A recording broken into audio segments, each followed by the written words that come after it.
Welcome back to 2 p.m. with the Trigger and happy 4th of July. Hope you're having a great time, enjoying friends, family, always the good food. It's a Trigger, Rich Bontrager back again. And we're doing a special 2 p.m. live all week long because the month of July is freedom from the fear of public speaking. And we've been having amazing guests. We kicked it off on Sunday with Terry Brock. And yesterday we had the wonderful Sandra D. Robinson here talking about having to be perfect or not being perfect and how to overcome that fear.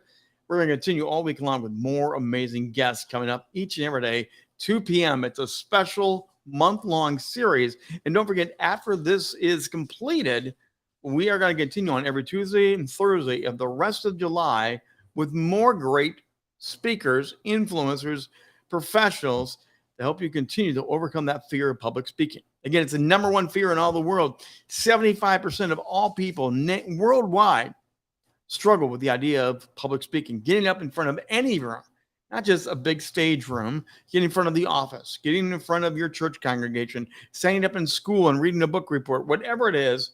75% of all people have a fear of public speaking. The thing about this is your upward mobility is oftenly impacted by this. You do want to lead, you do want to coach, you do want to share, you want to make an impact in wherever it is that you work and live, but it's often tough. Today we're going to tackle one of the big ones. One of the big reasons that this is tough for people is because it's the fear of embarrassment. I stepped up, coach. I gave it a try and swing and a miss, and it was ugly, and everyone saw it, right? We all know the feeling, no matter what it is.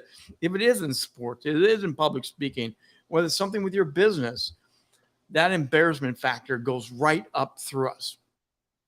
And it's a big one to conquer. But learning to also embrace your embarrassment is part of what we're going to talk about today. Yes, you heard me right. Learning to embrace your embarrassment. Because this is very crucial for that personal growth. Like I said, embarrassment is going to happen in life. We're going to put our mouth, our foot into it. We're going to do something with the best of intentions. Keep that in mind. With the best of intentions, you're going to be embarrassed by something you did. Learning to own that and shake that off is part of really becoming a great public speaker and just moving the line further and further. So I'm going to give you several tips here today on how to better do this, and you can go back and enjoy a wonderful, great day. But again, preparation is key. We've talked about this. In fact, it was our very first day on Sunday with Terry Brock. We talked about preparation being the key for success. Because when you're nervous, when you're not sure if you're ready to go, all you're thinking about is what's next, what's next, what's next. Part of being a great speaker and overcoming the embarrassment is being in the moment. Then whatever happens, by being in the moment, being present, you're going to rise above that embarrassment no matter what. So let me give you some other points here on this preparation side of it. Part of the key is research. Know your topic. I've had the opportunity to speak on different topics that are outside my realm of authority. I might know a little bit about them. I might be able to bluff my way through it, but it's not going to be good.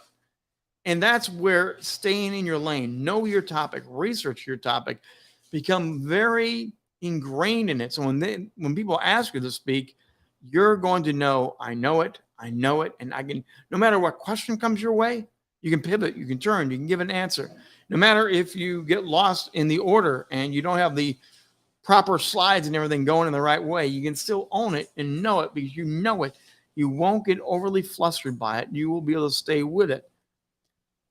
Gather relevant data. This is a big part of your research. Don't just gather data for the sake of data because we want to have relevant data. It wants to be an impact in people's lives.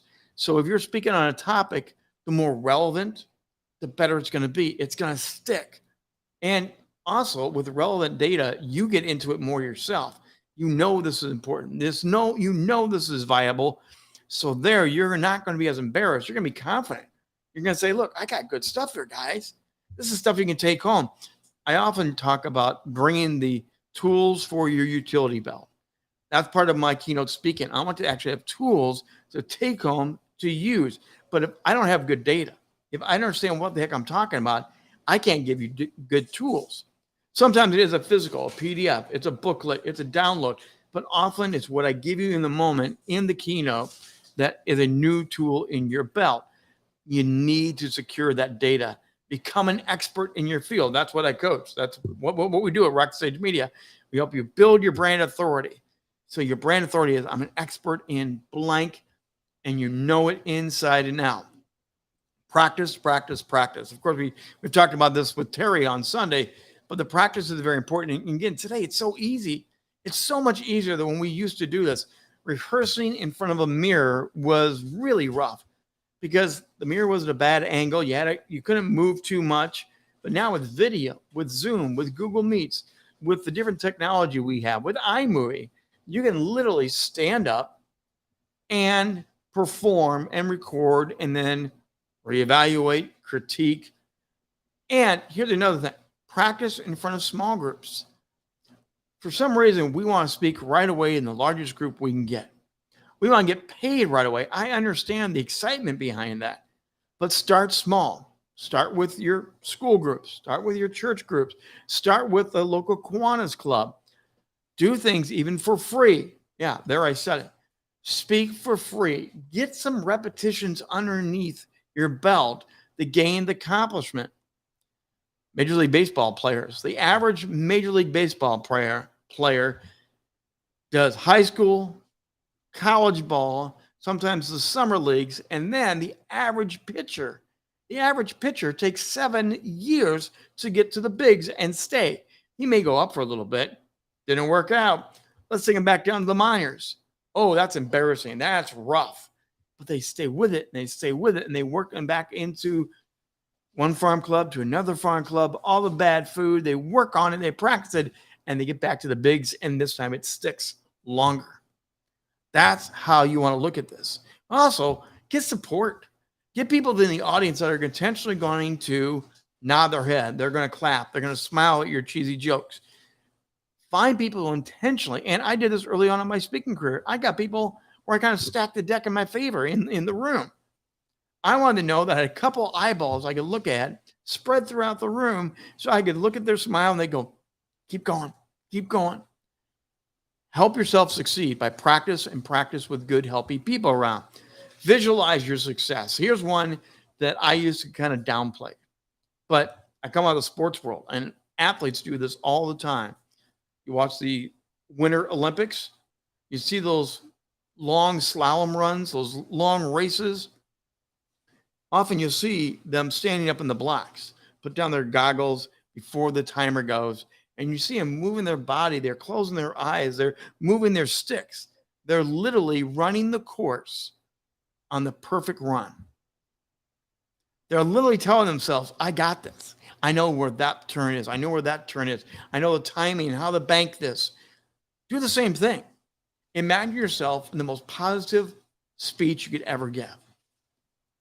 Your body will be more confident when you go on. When the more you have that state of success and what I look like being successful, how I move, how I talk, what are the mannerisms, what's the feeling of accomplishment when you get the standing ovation? And you're not going to get them every time. But if you set yourself with a visualization of it, when it does happen, you will own it. You will stay in that moment. It's a powerful thing. Number 2, embrace your imperfections. I let out with this when we first got here today, but I want you to know this is so, so important. Be authentic and embrace it. We all have strengths. We all have weaknesses. Sandra and I talked to us a little bit yesterday, kind of teasing it up for today.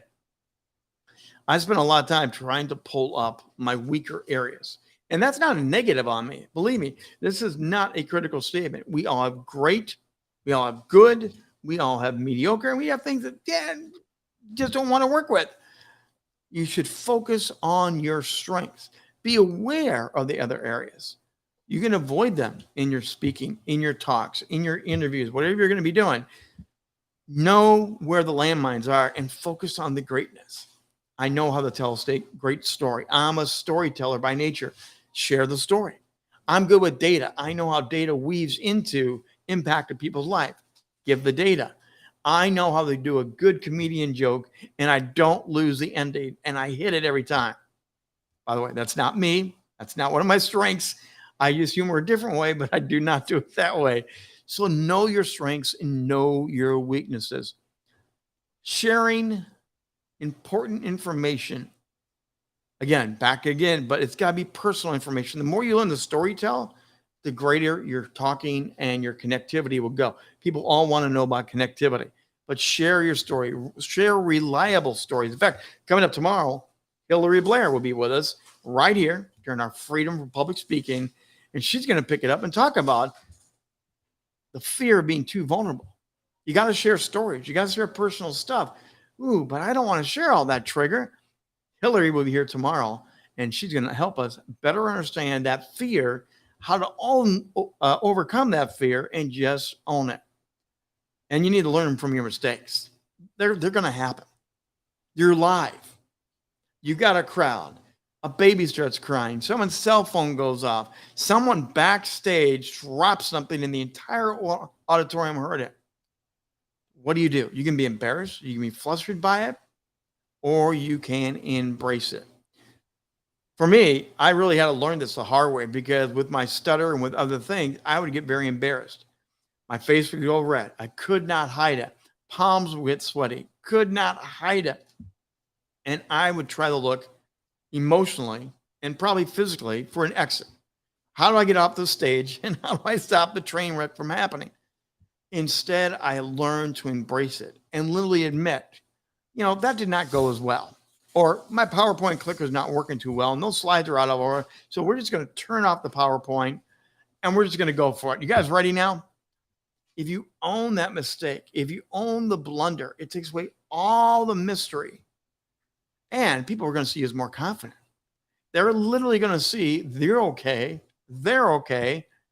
and you can move forward. Yes, it's going to be embarrassment.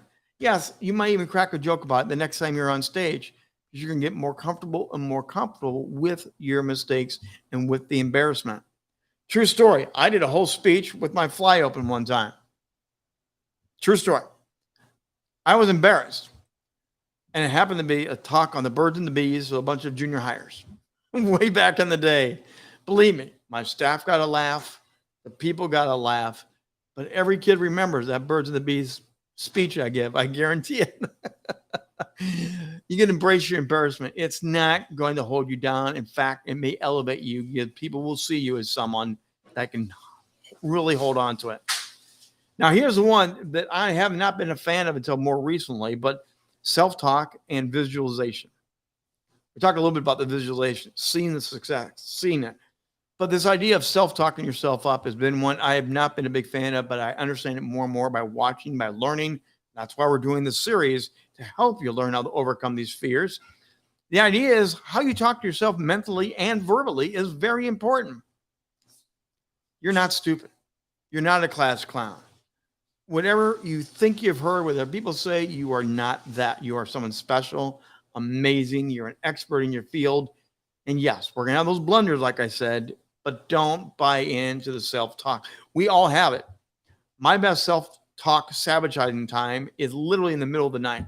Not when I'm going on stage, not when I'm backstage, but hours and hours before. My doubt, my self-talk will be negative on what I do.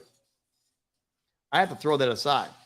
I literally have to find a way to think the positive, the improvements. One way I do that is I have a Monday folder, I call it, coming out of church ministry. Sundays can be great and Sundays can be horrible, depending on who's receiving your message as a pastor.